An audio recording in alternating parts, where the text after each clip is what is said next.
កម្ពុជាយកចិត្តទុកដាក់ខ្ពស់ទៅលើសុខទុក្ខយោធិនទាំង18រូបដែលកំពុងស្ថិតក្រោមការគ្រប់គ្រងរបស់ថៃនិងជំរុញឲ្យថៃដោះលែងតាមការសន្យារបស់ខ្លួនឯកឧត្តមទេសរដ្ឋមន្ត្រីលីធុចអនុប្រធានទី1អាជ្ញាធរមីនកម្ពុជាបានស្នើសុំឲ្យអង្គការកាកបាទក្រហមអន្តរជាតិ ICRC បន្តតាមដានសុខទុក្ខរបស់វីរៈកងទ័ពកម្ពុជាទាំង18រូបនិងជំរុញឲ្យថៃដោះលែងយោធិនកម្ពុជាទាំងអស់ការលើកឡើងនេះធ្វើឡើងកាលពីថ្ងៃទី1ខែធ្នូឆ្នាំ2025អំឡុងពេលនៃជំនួបពិភាក្សាការងាររវាងឯកឧត្តមនិងលោក Charles Carbonell អនុប្រធានអង្គការកាកបាទក្រហមអន្តរជាតិ ICRC ខណៈឯកឧត្តមកំពុងចូលរួមកិច្ចប្រជុំលើកទី22នៃរដ្ឋភាគីអនុសញ្ញាអូតាវ៉ានៅទីក្រុងហ្សឺណែវប្រទេសស្វីស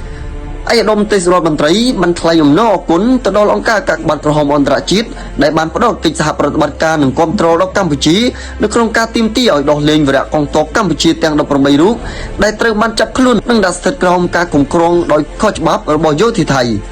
ឯកឧត្តមក៏បានស្នើសុំទៅដល់អង្គការកាកបាទក្រហមអន្តរជាតិបន្តតាមដានសុខទុក្ខរបស់វីរៈកងទ័ពកម្ពុជាទាំង18រូបនិងជំរុញឲ្យថៃដោះលែងយោធិនកម្ពុជាទាំងអស់ឲ្យបានឆាប់រហ័សជាទីបំផុត